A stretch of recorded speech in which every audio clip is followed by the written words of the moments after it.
Well, today we're going to start a sermon conversation on Jonah, and inevitably, if we've been in the church long enough, you've heard from the Old Testament book of Jonah, or you've seen the Veggie Tales version of Jonah, and so you might have a general idea of the plot lines and some of the major pieces of the book of Jonah. And what we find, though, in one of our confessions about Scripture is that the Scripture is a living word, so it's living and active, willing to teach and instruct us. And so we're going to turn to the Old Testament book of Jonah again, and I think we're going to be pleasantly surprised by some of the themes and some of the data, but ultimately the conclusions that the book of Jonah arrives at and how that interacts with our life even in a modern 21st century context. We're going to look at the book of Jonah through the theme of reluctance. Because what we see at the very beginning of the book of Jonah is the word of the Lord comes to this prophet and he's reluctant to follow through with God's command. And so we're going to look at this story and the theme of reluctance. And so as we talk about story and the power of stories, let me tell you about Josie Birds, a 93-year-old woman from Manchester, which is in the United Kingdom, for those who aren't aware. It's not Manchester, Tennessee or something like that. She's here getting arrested by the jolly good constables of the Manchester police because she requested to be arrested. No joke. She's 93 years old and her health is beginning to fail, and she said she had an item on her bucket list. She wanted to be arrested before she died. I got the Bill Ballou laugh on that one. I heard him all the way in the back. Right. And so like her granddaughter did the appropriate thing in this modern era. She went out to Twitter and she tweeted at the Manchester police. She said, "Can you please come arrest my grandmother?" It's a wish that she has before she dies. And everybody asked her, "Why did you want to get arrested?" She's like, "Well, I've lived pretty good my whole life. I've never been arrested before. I kind of wanted to see what it would be like." This news story came across the feed on Tuesday morning, and out of all the stories, and of all the news briefs, and all the clickbait out there, I landed on this story. Because it was compelling, it was surprising, it was interesting, it was different than anything else that I had heard out there up to that point. Not only did I click and read this story, but also shared it with at least a half a dozen people because of how cool the story was. And it made me begin to think about stories and stories like Jonah. Why is it that we linger on stories? Why is it that we give ourselves an attention to stories? Why, whenever there's a clever headline out there, do we have to read it before we do anything else? And it seems like what we see in this story, but also in the story of Jonah, is that stories have the potential to transform us. And listen, we're at a cultural moment where we might need a story to transform us, because as of tomorrow, July the 1st, a new law is going to be in Tennessee for motor vehicle drivers. To be clear, it's PC 0412, which says that if you're a driver of a motor vehicle in the state of Tennessee, it'll be illegal to hold a cell phone any longer, to write, send, and read text messages, to watch videos on your cell phone. Can we linger here for a second?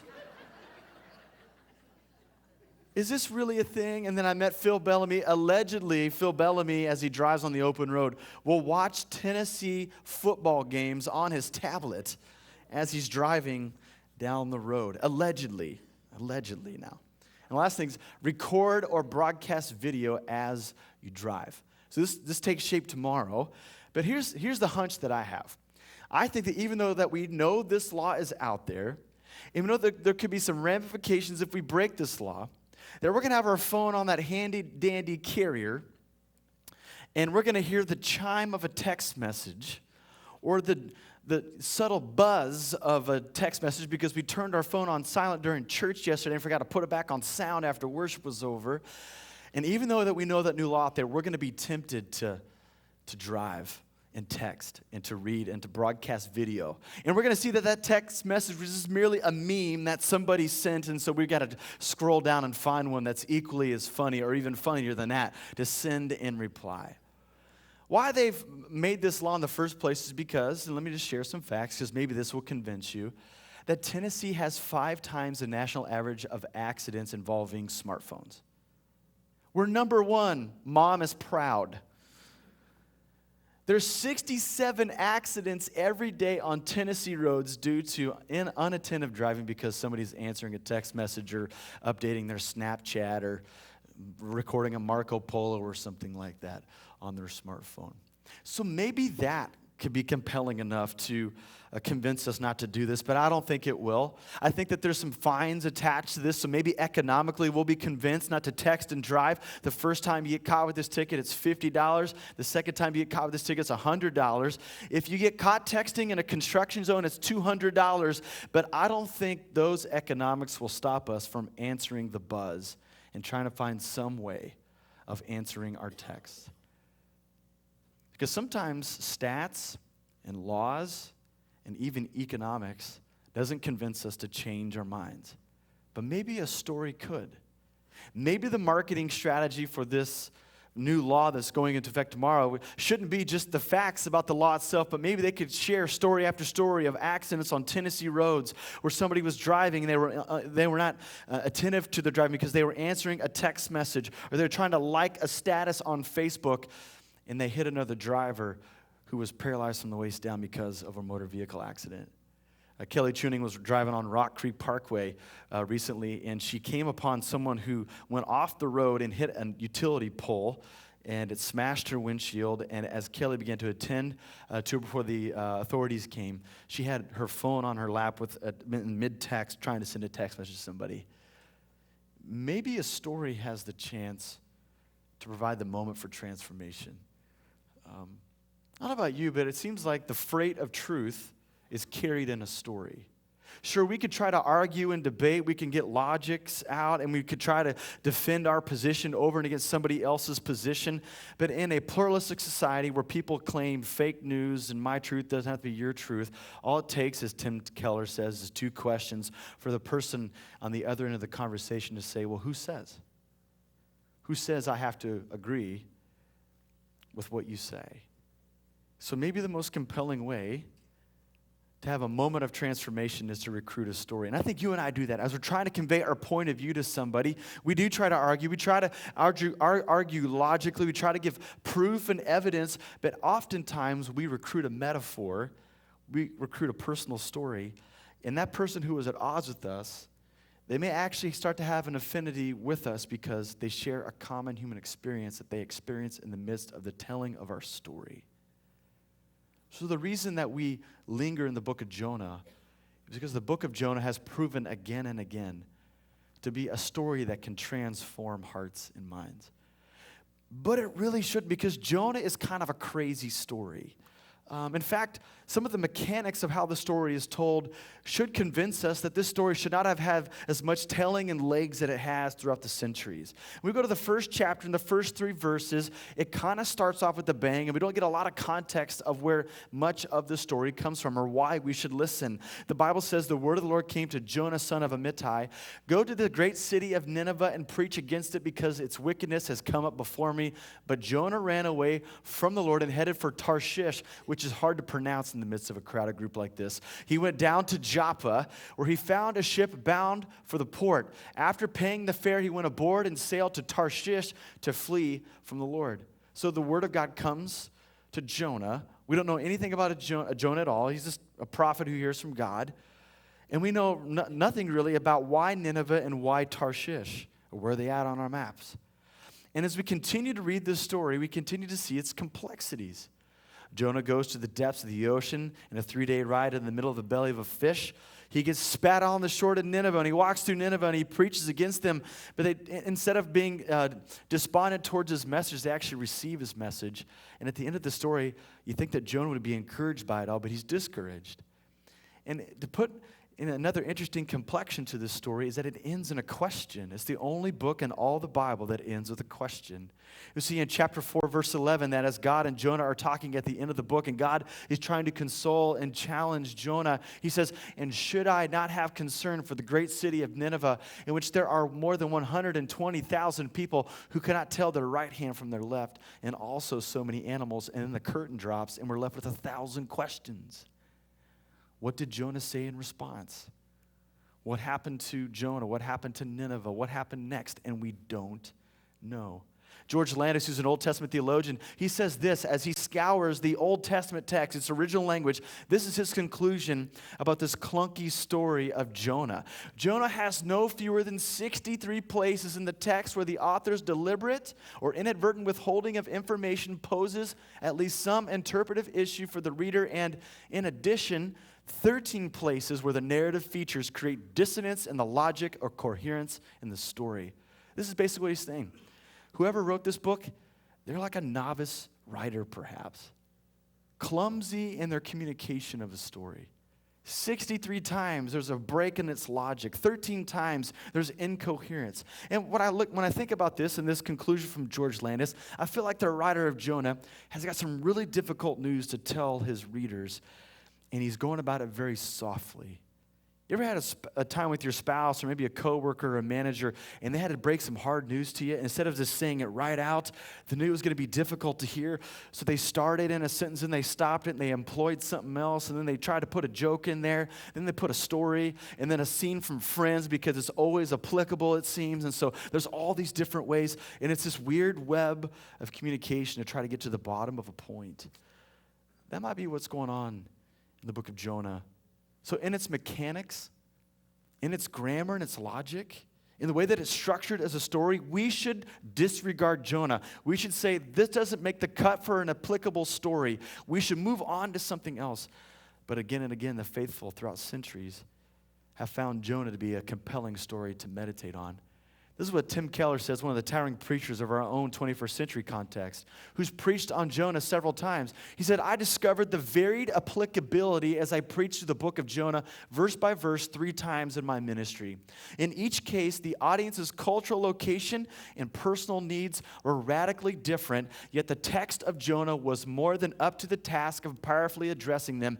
Many friends have told me over the years that Jonah's sermons they heard were life-changing. So it didn't matter if it was in rural South when he preached or to a bunch of yuppies in Manhattan, New York. This story touched a nerve in the midst of every single audience. And it's maybe because at the base layer of Jonah's story, it addresses the common human condition of reluctance.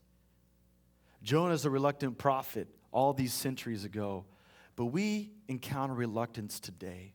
Reluctance is that human phenomena, that human experience when we know the next step that we need to take, but we're quite uncertain of how that next step is going to go. Sometimes it's a dangerous thing ahead. Sometimes it's because it's new to us and it's unknown. Reluctance happens when we visit the doctor and the doctor says, you need to start working out and eating this type of diet if you want to get better. And so we go to ATC because we have just a weak moment and we sign up for the 5-year plan because it's the cheapest. And we get workout clothes and we show up the next day and we see a room full of people who are already fit, who know how to work the machines. And we're reluctant to join it because it's completely unknown. Our reluctance happens when we know that there's something going down in our family and somebody is living in a pattern, a way of life that's contrary to who they were before. And we don't want to tell them their business. We don't want to be bossy to them. But we're quite afraid of what's going to happen to them if somebody doesn't intervene. And so we try to schedule a time. We try to get the right words together. We know that there's all these landmines of conversation ahead. And we're trying to find the grace and the wisdom to proceed further because we haven't been here to this place in this type of conversation with this person before, so we're reluctant to do so. Reluctance happens when you find yourself in a table full of people and politics comes up. And there's a couple of debates this week from one side of the aisle. And you're at a table full of people who are from the other side of the aisle, the other persuasion. They begin to belittle all the politicians that you're actually quite fond of. And they begin to say things about them. And you think to yourself, I don't know if I really belong here. And I shouldn't say anything in response to the jabs and innuendos in this conversation because I might not be invited back.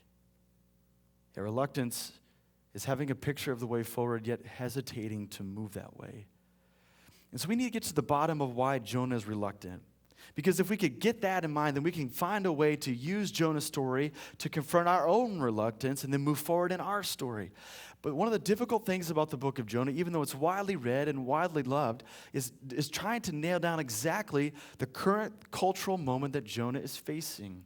There's this disagreement among scholars, and they fight over it all the time. There's a yearly gathering called AAR, the American Academy of Religion, or the Society of Biblical Literature. And when you go there, you hear these main plenary speakers, and then you get in these little rooms and breakout sessions for all these pet theological projects. There has to be a room of Jonah theologians who argue about the date of Jonah. There has to be. They're not the greatest at parties. Please don't invite them, okay? But on one regard, we could see Jonah kind of situated in Israel's story through their historical narrative and books. In 2 Kings chapter 14, verse 25, we hear a reference to the prophet Jonah. As the writer of Kings is writing about one of the great kings who brought great reform to the Israelite people, he says this: he was one who restored the boundaries of Israel from Lebo Hamath to the Dead Sea, in accordance with the word of the Lord, the God of Israel, spoken through the servant Jonah, son of Amittai, the prophet from Gath-Hepher. So there is a place in Israel's history where this name is mentioned. But if you remember, the city in which Jonah is sent to is Nineveh. If we put the date and time of this reference, what we know from Old Testament history, and we try to get to the bottom of what was going on in Nineveh at the time, it seems like an awkward way for God to send his prophet to this city. Nineveh is a great city at this time, but it's not the capital city of the powerful empire of Assyria yet. It will be a few generations afterwards. But it's a great city. So imagine that you're Jonah. You're doing great work with the king, and you're getting great reform, and you're in politics, and mom is proud, and you're important the great work that's happening in your own home country. And all of a sudden, God comes to you one day, and he says, hey, I want you to go to this city that you never heard of before and go preach against it. And imagine Jonah just going, why? I'm doing great work here. It'd be like, I was saying this in first service, it'd be like Greg Tuning on our staff, who's getting ready to go to Honduras to lead our Honduras missions team in a couple of weeks. It'd be like the word of the Lord coming to Greg Tuning and saying, I need you to go to Macon, Georgia and do some mission work there. Macon, Georgia is a lovely town, by the way. I'm not saying anything about Macon, Georgia, but it just seems it's off the path. It's off the plan. It's not in the trajectory of what Jonah was anticipating. So perhaps the reluctance that Jonah has at this point is not fear, but it's indifference. That this work is beneath him. I'm doing important work here back in my home country. Maybe you could send somebody else to go do this work. I have no interest in doing the work that you're asking me to go to. Maybe that's the first piece of reluctance that could be happening in the book of Jonah, is that this book confronts us who try to carve out life in such a way where we're entitled to these tasks and to this notoriety and to hang out with this type of people, but I'm not going to be caught dead doing these types of tasks and hang out with these type of people beneath me. Maybe that's the reluctance, an indifference flavor to reluctance that Jonah is engaging here. This is what Eugene Peterson says about how clever the book of Jonah is if this is the situation. He says, the story of Jonah is subversive. It insinuates itself indirectly by comedy and exaggeration into our cultural sanctioned idolatries. So while we're laughing at all the extremities, we're laughing at the man of God, this is what's happening in the background. And while our defenses are down, it captures our imaginations and sets us on the way to the recovery of our own vocational holiness. He goes on further. Next slide. Caught by parable, caught by prayer, caught hesitating at the edge of the abyss, we are led gently but surely into the depths where we can develop a spirituality adequate to our calling. This is what Peterson is saying. Each of us have a temptation to turn our nose down at work and tasks and people around us. So as we're laughing at Jonah fumbling over the task that God gave him, pictures, faces, situations flash up into our own heart and mind where we've done this same thing that Jonah's done. And we're challenged by our indifference. We're challenged by the snobbishness that we walk through life. And we're won back to a faithfulness that just as Jesus laid down his life for all types of people, we serve and lay down our lives for all types of people as well. So maybe the reluctance that Jonah has is one where he thinks he's better than everyone else. And it's hard to admit that but through a long, winding road, he's able to confront that deep within him. Or maybe it's another occasion. Some people believe that it's most important that the city of Nineveh and the Assyrians are the most important part of this story. Because later in the 8th century, in the Old Testament story, the Assyrians become a great empire. And they start stomping the world all around them. And in the 8th century, they come to the northern kingdoms of Israel, to the Old Testament community, and they smash them into oblivion. If you would like to know the type of behavior that the Assyrian Empire had regularly with their enemies, I encourage you to Google the 8th century of the Assyrian Empire and to read it on your own time. I guarantee you're going to turn your head away from the screen as you hear some of those stories of what they did to brutally dominate their enemies. So it seems weird that after all that hardship has been done to the people of God, for God to take one of his prophets, to pluck him from his hometown, to go to the country that just decimated them, to preach against them, and then ultimately have compassion on them. We get a little hint at the end of the story because as Jonah and God are trying to sort out the disagreement they have with one another, Jonah had a hunch that God was going to end up having compassion on this people. So perhaps the reluctance that Jonah is facing is not indifference. It's not just danger, but it's the deep hatred that he has for another group of people. And he doesn't want to be confronted with the idea that God, who has compassion on him and his people, could have compassion on this type of people as well. This is where Rabbi Abraham Heschel says that Jonah is really all of us, that we can read Jonah's story and we can say this is our story as well. Jonah running to Tarshish while Nineveh is tottering on the brink. Are we not all guilty of Jonah's failure? The new situation in our world has plunged every one of us into known regions of responsibility. Men all over the world are waiting for a new way out of distress, for a new certainty for the meaning of being human. And he goes on further. Will help come from those who seek to keep alive the words of the prophets. This is indeed a grave hour for those who are committed to honor the name of God.